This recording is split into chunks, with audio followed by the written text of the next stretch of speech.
hermanos. La verdad es que sí, nosotros en España decimos la guinda del pastel, que es la cereza del helado. Y la verdad es que sí, que esa es la guinda de mi pastel, mi esposa y mis hijas. Yo vivo con 3 mujeres, 2 hijas y una esposa. Y ellas son la cara linda de la familia porque yo soy la parte contraria, entonces tiene que haber un equilibrio. Y gracias a Dios que Dios puso ese equilibrio en casa, que ellas sean lindas y yo sea la contraparte. Es un privilegio que podamos compartir con vosotros la palabra de Dios y que podamos estar aquí revisando de nuevo todo el proceso de pensamiento de Dios. Teníamos un vídeo, pero el hermano me dice que como no hay luz no sale el video.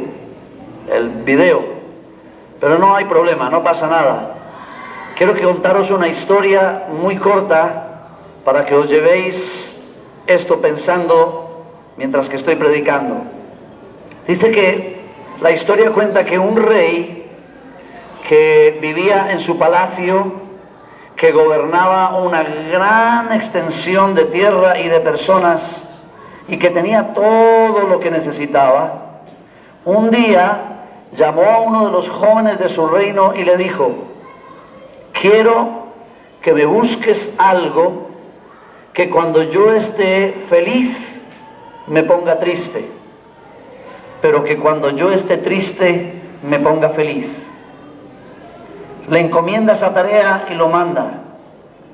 El joven se va por todos los lugares buscando de un lugar a otro cuál sería ese elemento que puede mantener a un hombre que está feliz, ponerlo triste, y a uno que está triste, ponerlo feliz.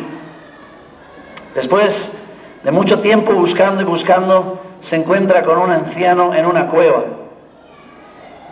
Al comentarle lo que le había pedido su rey, el anciano toma una tabla, y comienza a anotar unas cosas en la tabla. Se la da al joven y le dice: llévalo a tu rey, que cuando él lo vea entenderá. Entonces el joven sale, vuelve a palacio, se presenta frente al rey y le dice: rey, ya tengo lo que necesitas. El rey toma la tablilla y la lee, y en ese momento se pone a llorar y dice: es verdad, esto es lo que necesito.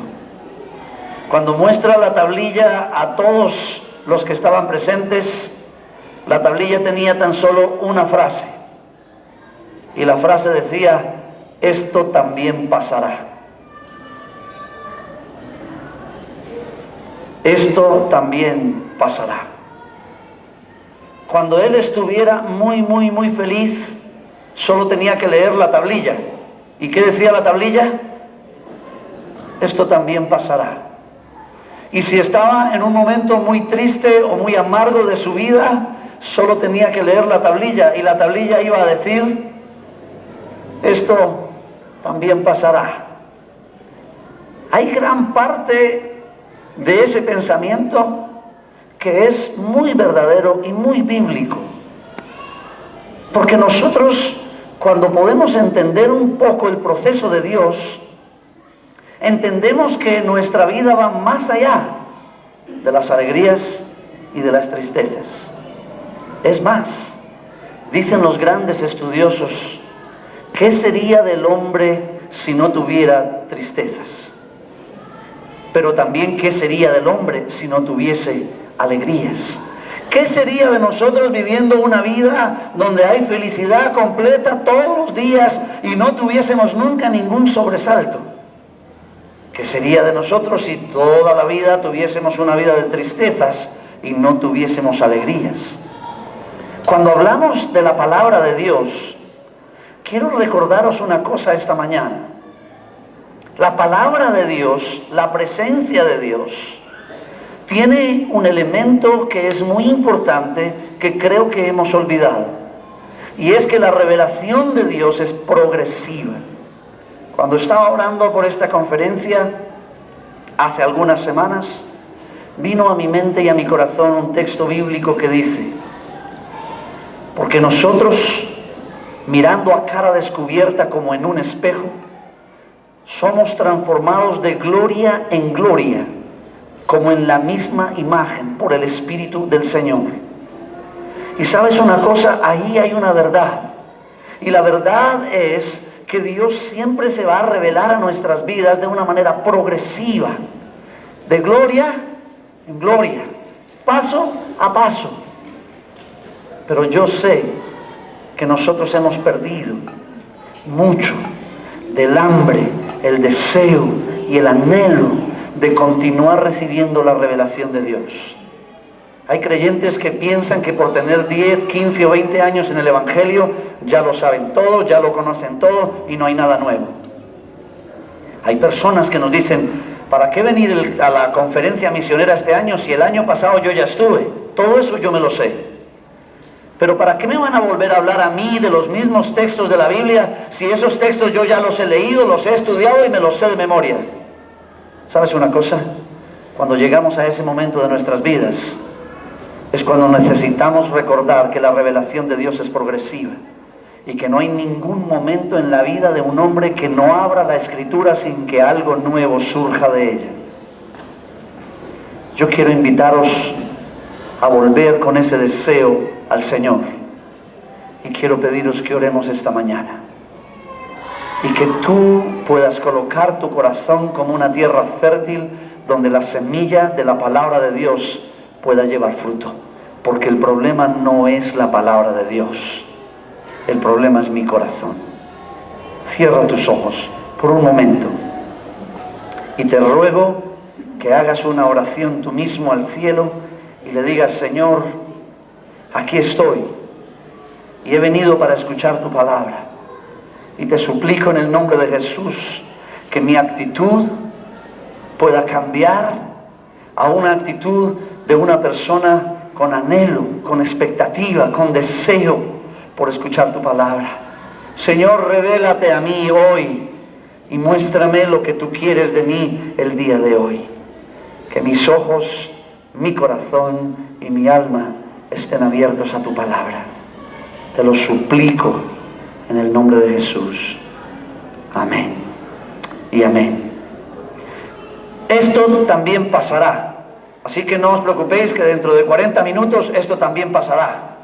Y ya os podéis ir a comer el chicharrón, el ceviche y todas esas cosas. Ya les dio hambre. Pero eso también pasará. Porque comes y ya está, y te sacias.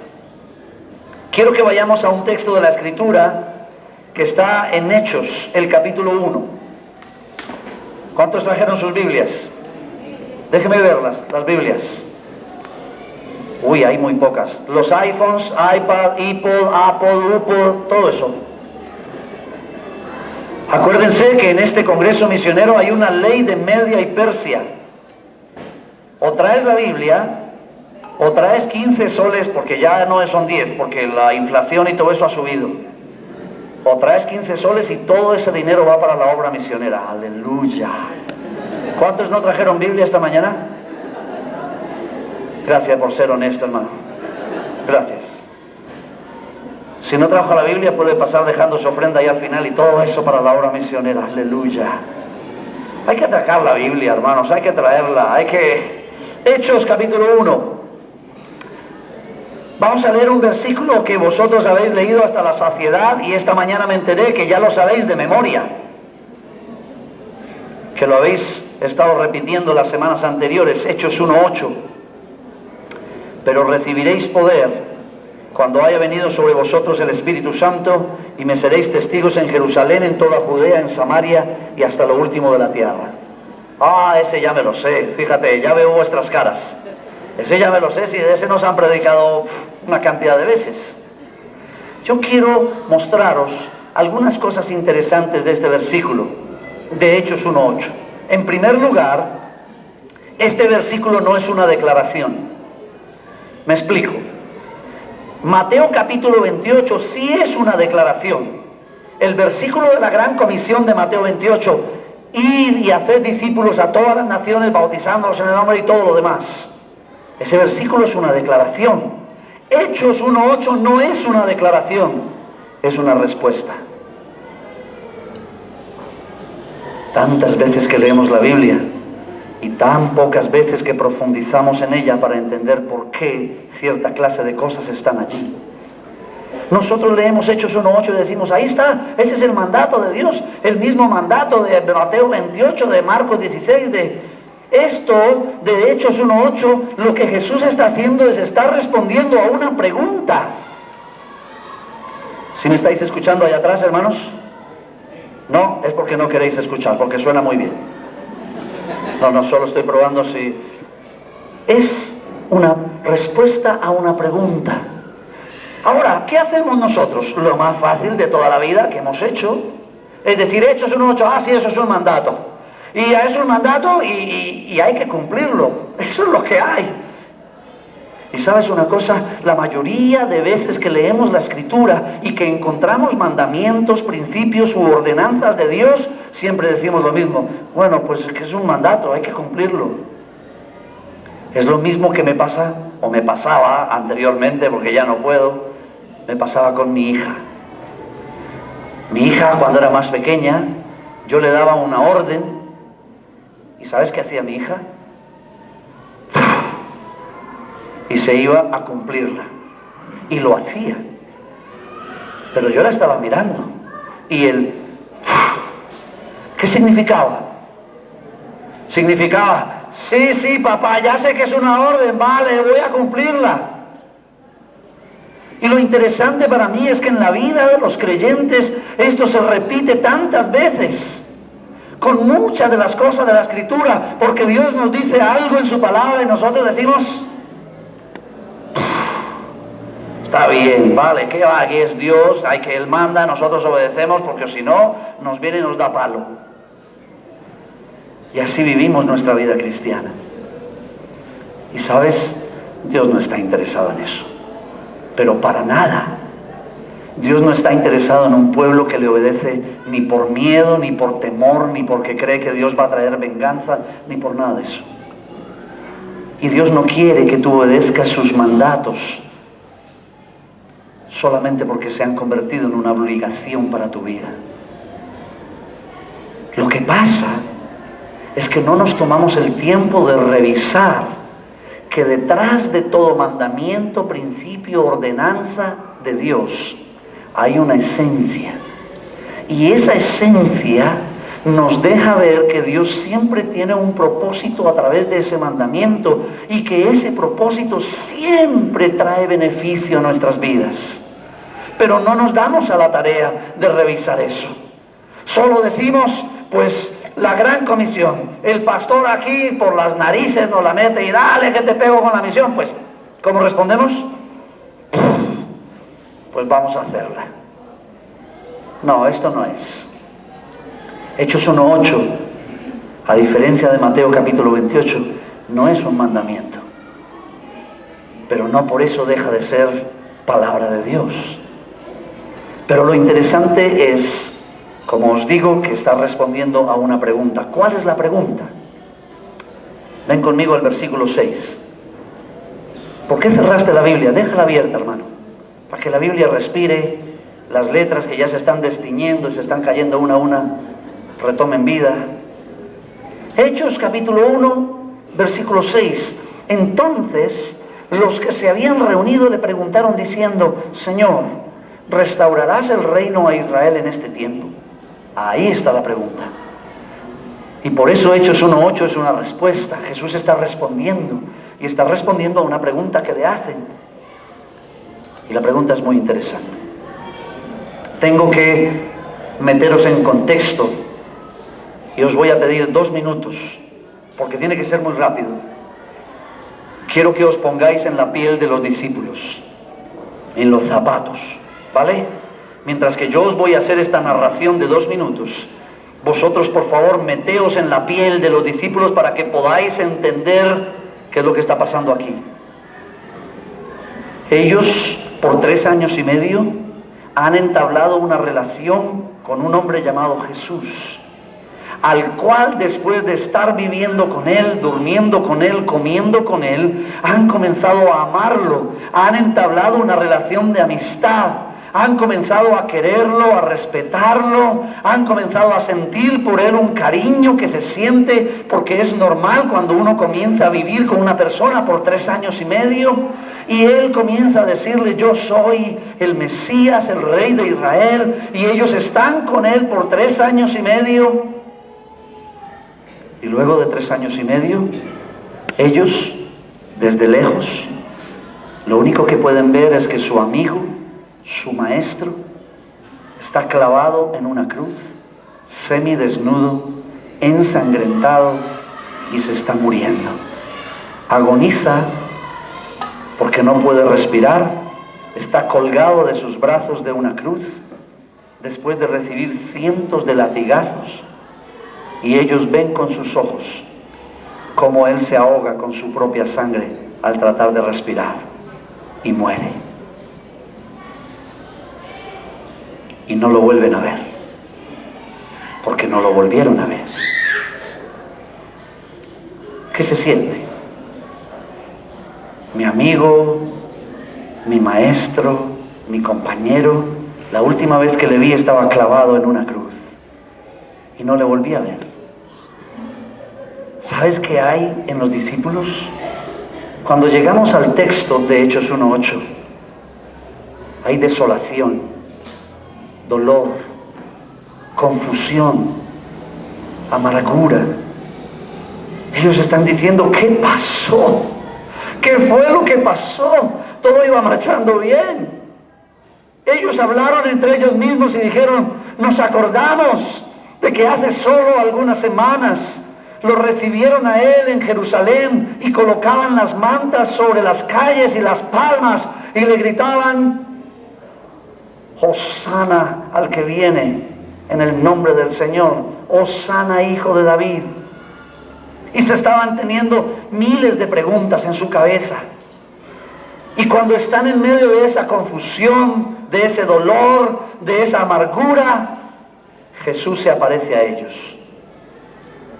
Y esta es la última vez que Jesús se aparece a sus discípulos. Porque si vosotros leéis el final del capítulo en casa, os daréis cuenta que luego Jesús ascendió al cielo y nunca lo volvieron a ver. Pregunta: si después de haber vivido una situación como la que os narré, vosotros supierais que tenéis una única y última oportunidad de ver al Maestro, si es la única, nunca vas a tener ninguna otra, ¿qué le dirías al Maestro? ¿Qué le dirías? Sí, yo también pensé lo mismo que vosotros, y puse también la cara de cordero inmolado así, porque yo también pensé lo mismo que vosotros. Yo me tiraría a sus pies y le diría: te amo, te adoro, tú eres lo mejor para mí. ¿Eso fue lo que le preguntaron los discípulos? ¿Eso fue lo que le dijeron los discípulos? Y era la última vez que lo iban a ver. Pero siendo sinceros,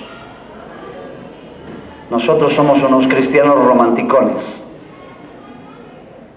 Pero siendo honestos, si yo hubiera estado metido en el dolor, confusión, tristeza y lo que está pasando con ellos, no, yo también hubiera preguntado lo mismo. Es más, soy honesto, cuando yo pensé en esto, yo dije: no, yo me hubiera tirado a sus pies, pero para agarrarle las piernas y para decirle: Jesús, de aquí o nos vamos todos o no se va ninguno. ¿Cómo que te vas a ir? Y nos vas a dejar metidos en este lío en el que andamos. Los judíos están buscándonos para matarnos. Tú eras todo para nosotros.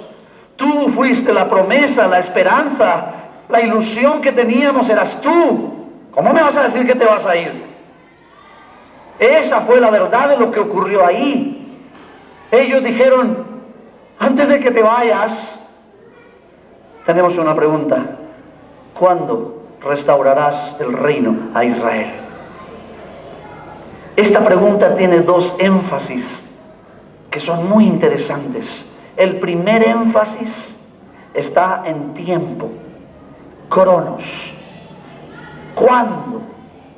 ¿Cuándo vas a restaurar el reino a Israel? En otras palabras, esta pregunta significa: ¿cuándo vas a cumplirnos las promesas que nos hiciste? ¿Cuándo nos vas a cumplir todas esas cosas que escuchamos de ti, que hemos leído en las profecías de Isaías, de Habacuc, de Amós, de Miqueas? ¿Cuándo vas a cumplir las promesas? Porque tú dices que te vas, pero antes de que te vayas, queremos saber cuándo vas a cumplir las promesas. ¿Acaso no es la misma pregunta que tenemos nosotros todos los días? ¿Acaso nuestra oración no gira también en torno de preguntarle: Señor, ¿cuándo me vas a dar el empleo que no tengo? Señor, ¿cuándo me vas a sanar de la enfermedad? Señor, ¿cuándo mi marido se va a convertir? Señor, ¿cuándo mi mujer, mi esposa se va a convertir? ¿Cuándo ese hijo pródigo va a volver a casa? Señor, ¿cuándo me vas a dar la casa propia? Señor, ¿cuándo voy a poder comprar un coche? Yo no sé si vosotros oráis así, pero el 99.99% de los creyentes alrededor del mundo giramos nuestras oraciones en torno a lo mismo. Esa pregunta de esos hombres en Hechos 1:8 es la misma pregunta que nosotros tenemos todos los días. ¿Cuándo me vas a cumplir las promesas? Porque yo las he leído aquí, porque yo no soy tonto. El pastor me las ha explicado y hay una cantidad de promesas para mí aquí en la Biblia. ¿Cuándo me las vas a cumplir? Y en eso gastamos nuestra vida preguntando cuándo. El segundo énfasis de la pregunta es un énfasis de dónde vas a cumplir las promesas. Porque esta pregunta es: ¿cuándo restaurarás el reino a qué? A mi pueblo. ¿Cuándo vas a restaurar mi nación? ¿Cuándo vas a restaurar mi país? Es una pregunta localizada, local, geográfica. ¿Dónde? Quiero que me expliques cuándo vas a restaurar a Israel. Y es interesante porque en los dos énfasis hay un proceso que es muy egoísta. Todo está enfocado ¿a quién? A mí. ¿Cuándo me vas a cumplir las promesas? ¿Cuándo vas a restaurar mi país? ¿Cuándo vas a bendecir mi familia? ¿Cuándo lo vas a hacer, Señor? Y ¿saben? Esta pregunta ¿cuándo? Proviene de un elemento de la naturaleza humana que todos los seres humanos tenemos. Y es que todos los seres humanos necesitamos vivir teniendo la información, porque la información da control. Nosotros queremos saber cuándo vamos a tener empleo. Nosotros queremos saber cuándo nos vamos a sanar. Nosotros queremos controlar el futuro, porque es el descontrol del futuro, el no saber qué pasará la próxima semana, lo que nos hace vivir así una vida de turbulencia. Dicen los estudiosos, sociólogos, que el gran auge en el siglo XXI de todo el proceso espiritualista gnóstico que se está dando en el mundo es precisamente por esto. ¿Sabes el auge que ha tenido la brujería, la magia y la adivinación alrededor del mundo? ¿Sabes cuántas personas visitan al año brujos, hechiceros, chamanes, adivinos, magos y etcétera, etcétera, etcétera? Miles de personas, miles. Dicen las estadísticas que por cada creyente que asiste a una iglesia, 6 personas van a un brujo cada semana. ¿Por qué? ¿Por qué está pasando eso en la raza humana? Porque nosotros queremos saber ¿qué? El futuro. Si pudieras preguntarle a un hombre de estos, por favor, no vayáis a ir donde el brujo porque Francisco no me vuelve a invitar. Pero si pudiéramos preguntarle a un hombre de estos, oiga usted, ¿por qué es?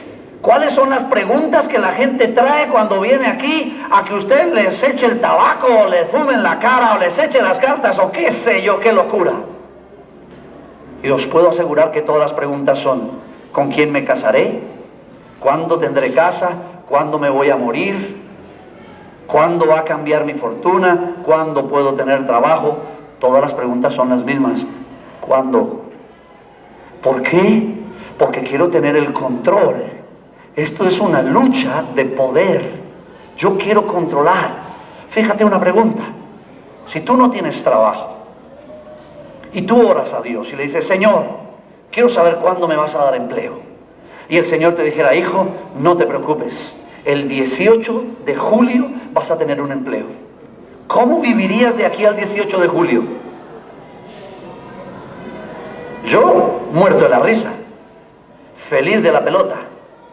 No tendría ningún problema, porque yo diría, pues ¿qué va? Voy a tomarme estas vacaciones de aquí al 18 de julio porque sé que el 18 de julio a las 3 de la tarde me van a dar un trabajo. Pero esa felicidad que siento proviene de que yo ya tengo el control de la situación. Ah, ya sé. El futuro. Todo tiene que ver con qué va a pasar. Ahí está la chica y el chico orando, Señor, ¿con quién me casaré? Y dímelo cuándo va a aparecer Juanito o Juanita. Y si el Señor le dijera, no te preocupes, hija mía, que el 25 de agosto a la 1 de la tarde llegará Juanito. La chica diría, ay, gloria a Dios, ya se me acabó el problema. Pero como pasan los años, el 23, 25, 27, 28, y la niña dice, ay, ay, ay, ay, ay, que se me está quemando el arroz. Y no tenemos control. Y no sabemos qué va a pasar. Y eso produce miedo. Miedo. Miedo, ¿me quedaré soltera? Miedo, ¿me quedaré sin empleo? Miedo, ¿tendré una casa para cuando esté viejo? Miedo, ¿tendré salud la próxima semana? Miedo, ¿cuándo voy a morir? Y todo se trata de una lucha de control. Ahora fíjate, la respuesta de Jesús es impresionante. La primera respuesta de Jesús en el versículo 7 es, no os importa. Esa es la respuesta. Yo le hubiera dicho, Jesús, pero yo pensé que éramos amiguetes, 3 años y medio viviendo juntos y luego... Lo que pasa es que Casiodoro de Reino y Cipriano de Valera aquí lo han colocado de una manera así, más amigable, no os toca a vosotros, pero lo que Jesús les respondió a la pregunta de los discípulos es, no os importa a vosotros saber ni los tiempos ni las sazones que Dios puso en su sola potestad, porque el único que sabe eso es uno que se sienta en un trono. Jesús les dijo, ni siquiera yo sé, solo el Padre. Y aquí es donde uno se da cuenta hacia dónde está girando Jesús, para llevarlos hasta la respuesta. Y la respuesta parece ser que no tiene nada que ver con la pregunta. Pero recibiréis poder cuando haya venido sobre vosotros el Espíritu Santo. Señor, me parece muy lindo, pero yo quiero que me respondas a mi pregunta.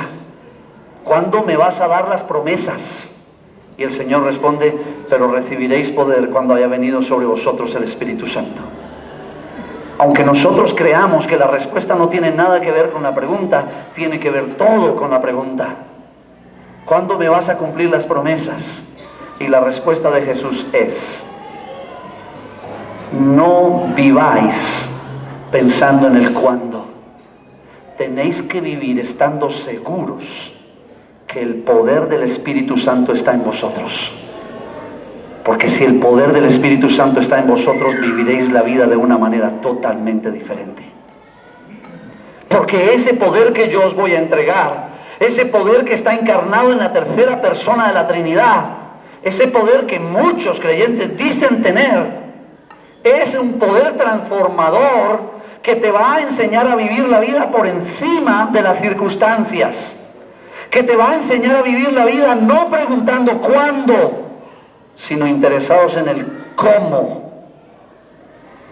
Es un poder que va a transformar vuestra manera de pensar y a transformar vuestra manera de vivir. Es un poder que os va a enseñar que no, la pregunta no es ¿cuándo me sanarás? La pregunta es, ¿tengo yo el poder del Espíritu Santo para sobrellevar esta situación? Soy capaz de caminar transformado con una nueva mentalidad, la mentalidad del reino de Dios.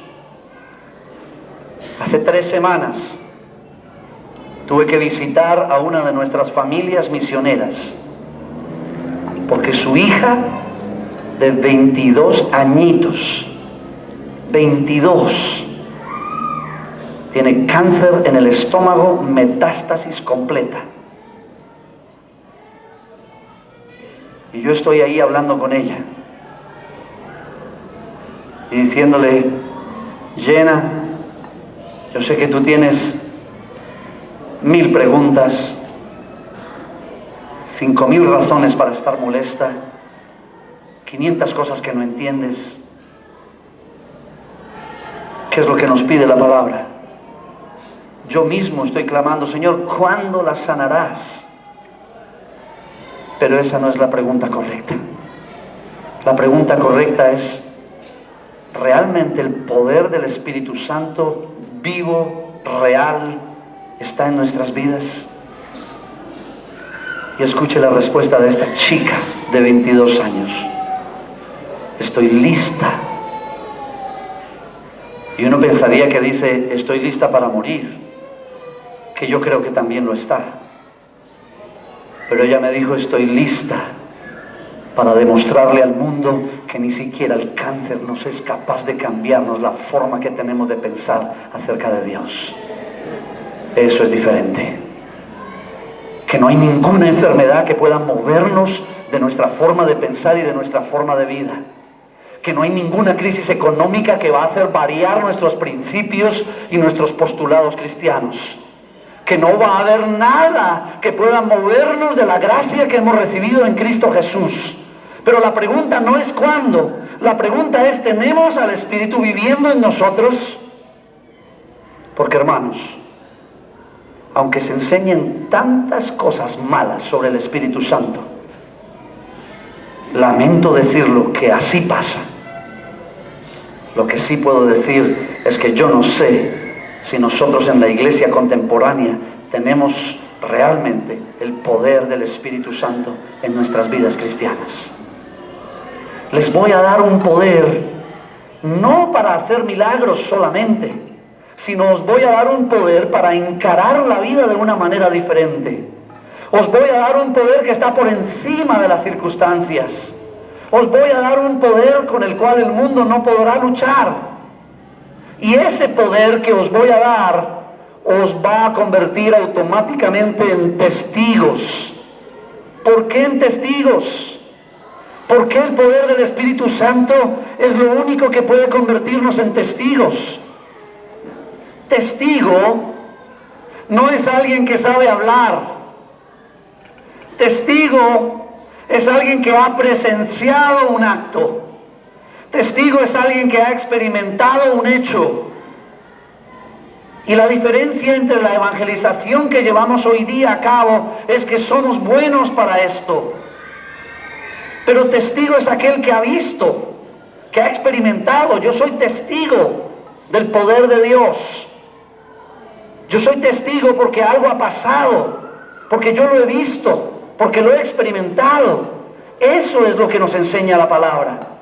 Y sabéis, hermanos, por eso este texto misionero, porque es un texto misionero, Jesús les está respondiendo y les está diciendo: queridos, el problema con vosotros es que vosotros queréis mantener el control sobre vuestras vidas.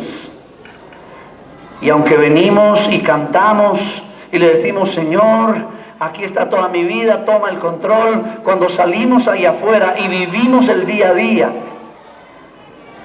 realmente somos nosotros los que mantenemos el control de nuestras vidas. El futuro. A mí se me enseñó, y estoy seguro que todavía se enseña: construye tu futuro. Construye tu futuro. Yo vengo de una familia humilde y pobre, y jamás me avergonzaré de reconocerlo. Mi padre y mi madre se tuvieron que romper las espaldas para criar a 6 hijos. Y vengo de una familia humilde. pero terminé mis estudios en la tercera universidad más cara del mundo. Pregúntame cómo. No tengo idea. ¿Quién construye nuestro futuro? ¿Yo? Porque tengo planes y sueños, y entonces comienzo a tener la información y a mantener el control sobre mi propia vida y a decir lo mejor es 1, 2, 3, 4. Primero voy a estudiar, voy a ser universitario, luego me voy a casar con una buena chica, luego cuando tenga casa, coche, televisión a color, VHS y un perro, entonces de repente pensaré en si sirvo a Dios o no le sirvo. Pero qué fácil es cantar y decirle: Señor, tú tienes el poder, tú tienes el control, tú controlas toda mi vida. Lo que aparece en Hechos 1:8 es una lucha, una tensión entre el reino de Dios y lo que yo quiero hacer con mi vida. La respuesta es: recibiréis poder y el poder os transformará. Y esa transformación os ayudará a entender que la misión no es ni una obligatoriedad, ni un mandato, ni una carga. Lo que yo quiero hacer a través de la misión es transformar vuestras vidas. Porque cuando vosotros seáis testigos en Jerusalén, Judea, Samaria y hasta lo último de la tierra, entonces veréis el poder de Dios en vuestras vidas. La misión no es sencillamente un mandato obligatorio, cargoso, gravoso. La misión de Dios de que llevemos el Evangelio hasta lo último de la tierra es una de las más grandes oportunidades para que nosotros mismos en el proceso seamos transformados de gloria en gloria. Y es ahí donde podemos ver los resultados del poder de Dios. Pero ¿sabes una cosa? Mientras que no seamos vencidos por Dios en esa lucha, jamás lograremos cumplir su misión. Mientras que no seamos vencidos por Dios en la lucha del control y le digamos: tú tienes el control, Señor, no somos nosotros. No, nunca más voy a preguntar cuándo restaurarás a España. ¿Sabes qué me dice mi propia gente? Dice: Jesús, que no podemos entender. En España somos el 0,04% de cristianos evangélicos. Cualquiera que tuviera 2 dedos de frente preguntaría: si en España hay tan pocas iglesias y tan pocos creyentes, ¿dónde debería estar predicando yo? Y mis propios colegas me dicen: Jesús, deja de andar del timbo al tambo, quédate aquí en España. Pero no, la respuesta de Jesús fue: mientras que ellos estaban preguntando ¿cuándo restaurarás el reino a Israel?, el Señor les estaba diciendo: no se trata de tu reino. ¿Se trata de qué? Del reino de Dios. No se trata de mí, se trata de Él. Y cuando hablamos de misión, estamos hablando del reino de Dios, hermanos. No es de una tarea, no es solamente de un mandato, que lo es. Cuando estamos hablando de la misión, estamos hablando del reino de Dios. Y nosotros queremos construir nuestros propios reinos. Yo sé de las luchas que tenéis. Yo sé que hay muchas personas que piensan: pero ¿por qué el pastor viene a meternos en la cabeza a África y Asia y no sé quién más, si aquí en Perú hay tanta necesidad? Porque nosotros no estamos construyendo nuestro reino. Nosotros solo queremos responder a la construcción del reino de Dios. Pero ¿y por qué tenemos que dar dinero, pastor, si todavía nos falta construir el edificio del frente y arreglar y hacer no sé cuántas miles de cosas más? Por favor, si estás para construir tu reino, yo te pido que te confrontes con Dios y que tú mismo le hagas esa pregunta a solas y que escuches la respuesta de Dios. Hay un versículo que me ha hecho polvo en los últimos 7 meses. Yo había leído de Pablo, que Pablo había dicho en una de sus epístolas: sed imitadores de mí como yo de Cristo. Y cuando yo lo leí hace muchos años, las piernas me comenzaron a temblar. Y yo dije, pero vamos a ver, Pablo, el apóstol de apóstoles, el pastor, predicador, no sé cuántas cosas. Yo dije, yo no puedo. Imitar a Pablo es imposible. Hasta que leí Efesios capítulo 5, versículo 1. Y Efesios 5:1 dice: sed pues imitadores de Dios como hijos amados. Si tenía nervios al intentar imitar a Pablo, no sabéis cómo me siento con el desafío de la Escritura a mi vida. La meta del cristianismo no es seguir a Jesús. Yo creo que estamos equivocados cuando invitamos a otras personas y les decimos que los invitamos a seguir a Jesús. La meta no es esa, hermanos. La meta no es seguir a Jesús. La meta es imitar a Jesús. Por eso Jesús murió en la cruz del Calvario. No solo para que hablemos de la vida eterna y del infierno, no. Jesús murió en la cruz del Calvario para que yo fuera transformado aquí, en esta tierra, hoy. Y para abrirme un camino para poder imitar a Cristo Jesús. Nosotros, creo yo, me he dedicado a seguir a Jesús y de lejos. Pero la meta no es seguirlo, la meta es imitarlo. Ser imitadores de Dios como hijos amados. Pero el desafío más grande está en la lucha de poder. ¿Quién tiene el control? ¿Lo tengo yo o lo tienes tú? Y una de las más grandes luchas que tenemos en el cumplimiento de la misión, y esto es solo un ejemplo, una de las más grandes luchas es la parte económica. Porque aquí se nota claramente quién tiene el control. Vosotros tenéis una cosita de estas, creo. ¿Sabes una cosa? Solo el 4% de la iglesia iberoamericana está involucrada en el cumplimiento de la misión de Dios. El 4%. Y yo me pregunto, ¿y dónde está el otro 96%? Pero eso no es todo. Del 4% de las iglesias involucradas,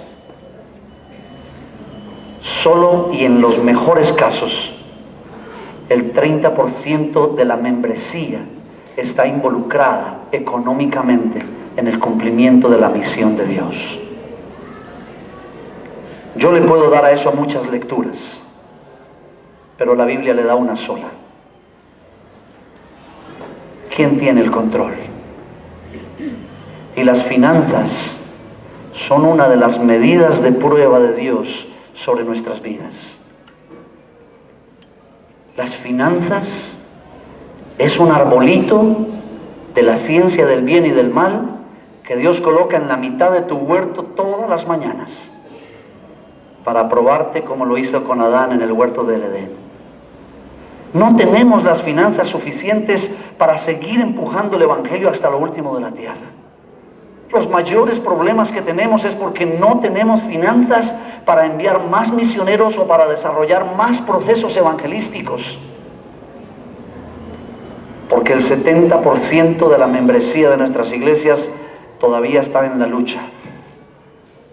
¿Quién tiene el control? ¿Lo tiene Dios o lo tengo yo? ¿Cómo te voy a dar lo que tengo si lo estoy ahorrando para el futuro? ¿Qué me estás pidiendo si todavía no sé si llego hasta fin de mes con el salario?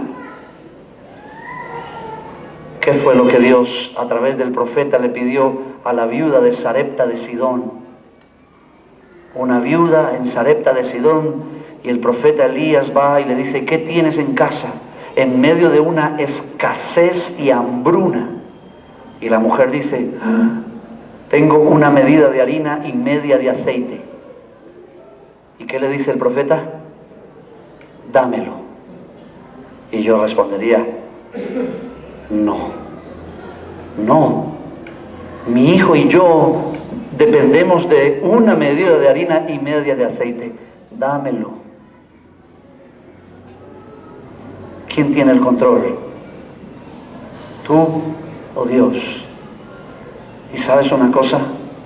Luego decimos que Dios no es benevolente y que no nos da para vivir lo suficiente. Esta mujer le dice al profeta, aquí está lo único que tengo y de lo que depende la vida de mi hijo y la mía. Y vosotros conocéis el resto de la historia.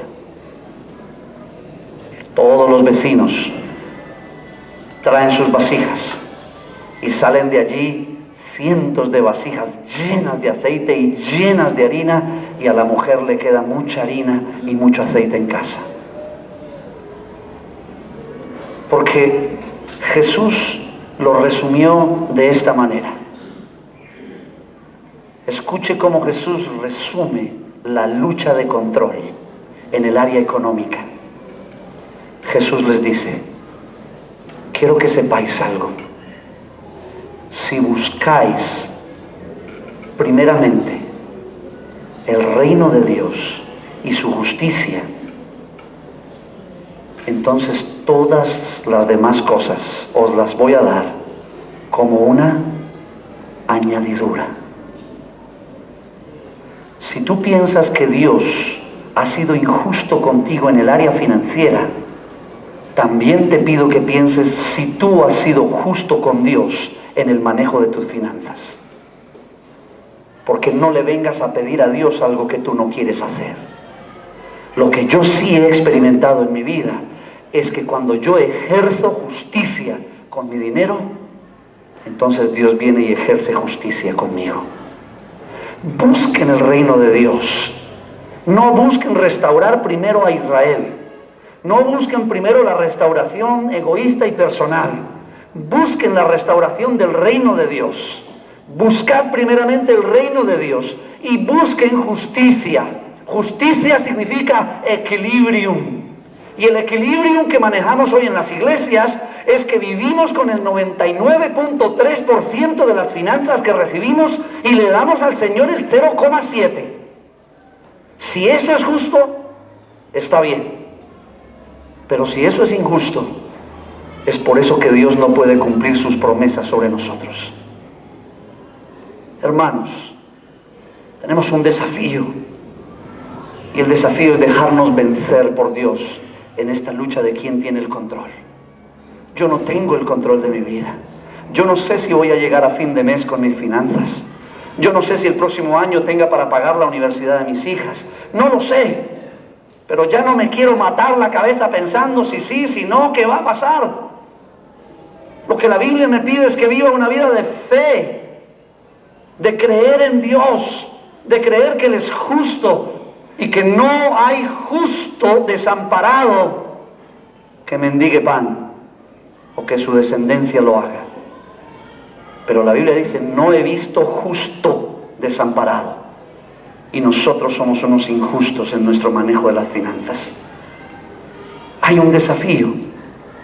Y el desafío es, sean imitadores de Dios, como hijos amados. Imiten a Cristo Jesús en su entrega, en su sacrificio, en su fe, con los ojos cerrados. Jesús dijo, a mí nadie me quita la vida por obligación, yo la pongo porque yo confío en el Padre. Y de la manera en que yo confío en el Padre hará justicia sobre mi vida. Yo te pido que revises tu vida, no solo en el área económica, pero en cada una de las áreas. Y que tú le puedas decir, Señor, vénseme, porque vivo muchas cosas pendientes de hacer la pregunta equivocada. ¿Cuándo? Pero más bien dame el poder de tu Espíritu para ser transformado, para vivir la vida de una nueva manera. ¿Quieres orar conmigo esta mañana? Cierra tus ojos por un momento.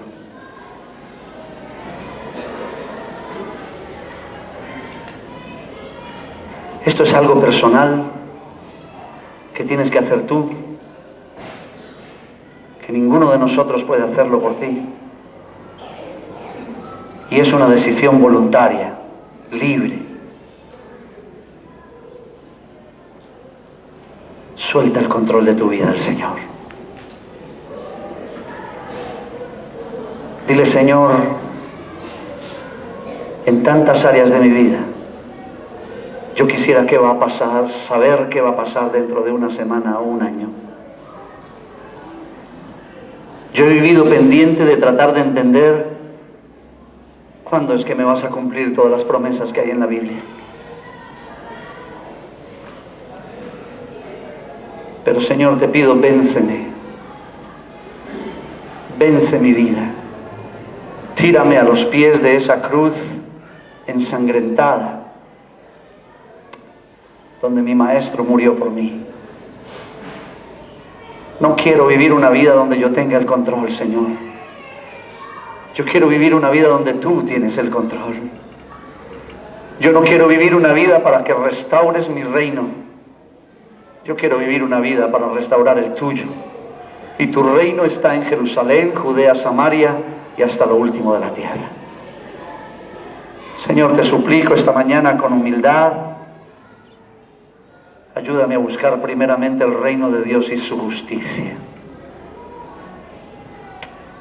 Y yo estoy seguro que tú me darás todas las otras promesas como una añadidura. Oramos para que nuestro enfoque del cumplimiento de la misión sea de acuerdo a tu corazón y no una obligatoriedad ni mandato que tenemos que cumplir a regañadientes. Señor, ayúdanos para que tu palabra se haga verdad en nuestras vidas. En el nombre de Jesús. Amén.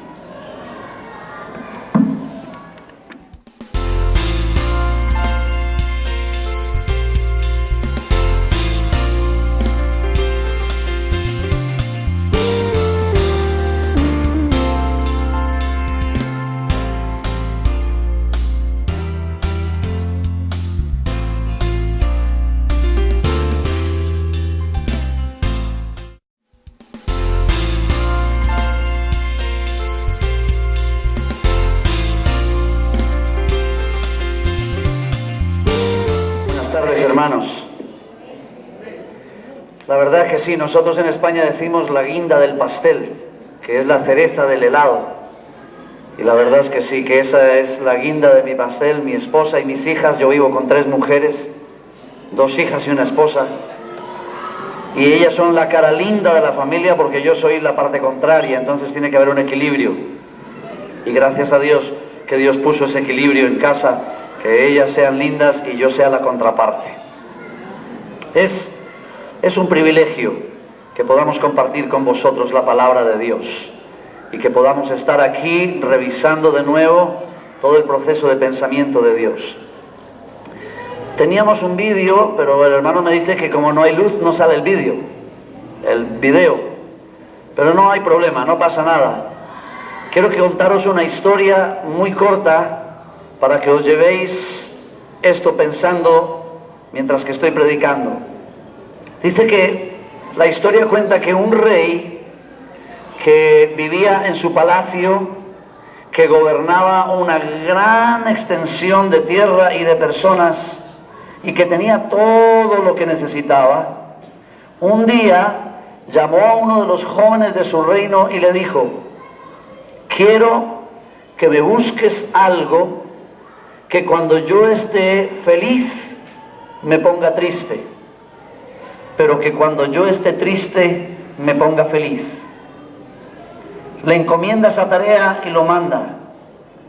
El joven se va por todos los lugares buscando de un lugar a otro cuál sería ese elemento que puede mantener a un hombre que está feliz, ponerlo triste, y a uno que está triste, ponerlo feliz.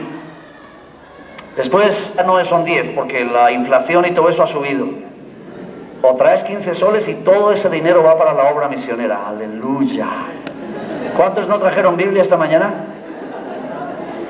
Gracias por ser honesto, hermano. Gracias.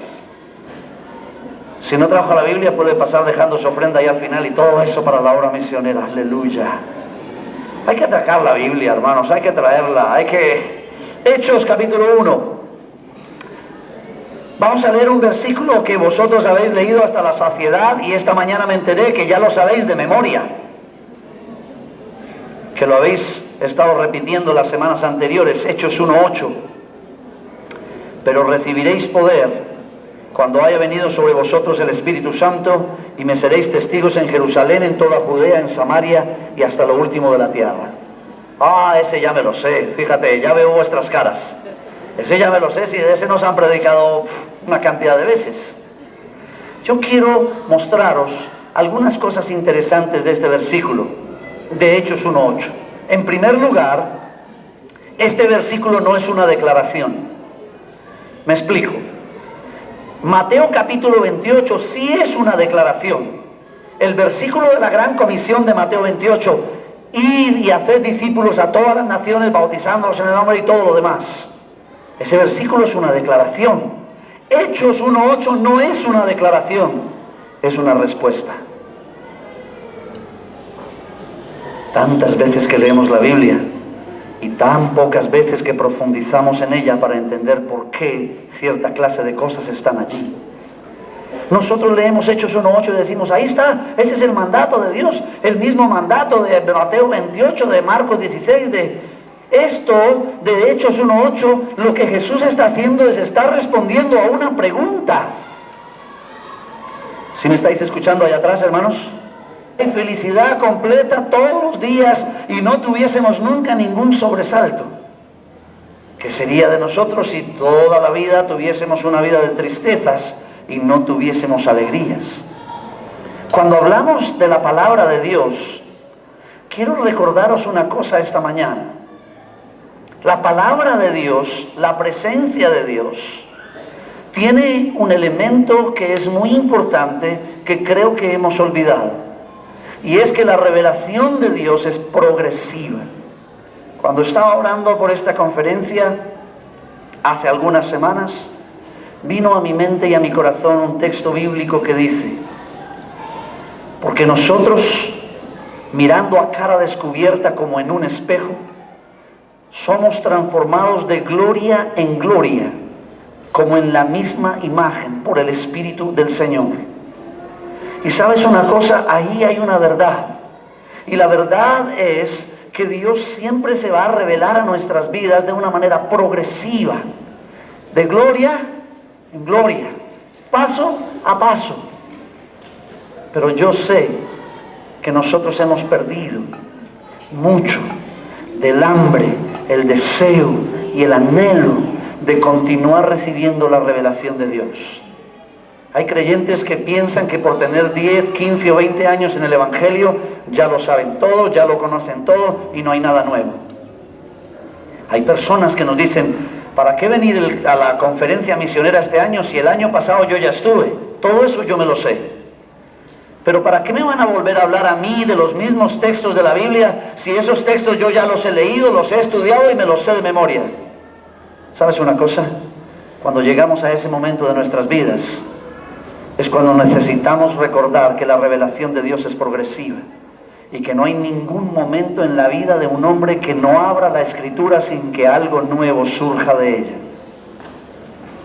Yo quiero invitaros a volver con ese deseo al Señor y quiero pediros que oremos esta mañana y que tú puedas colocar tu corazón como una tierra fértil donde la semilla de la palabra de Dios pueda llevar fruto, porque el problema no es la palabra de Dios, el problema es mi corazón.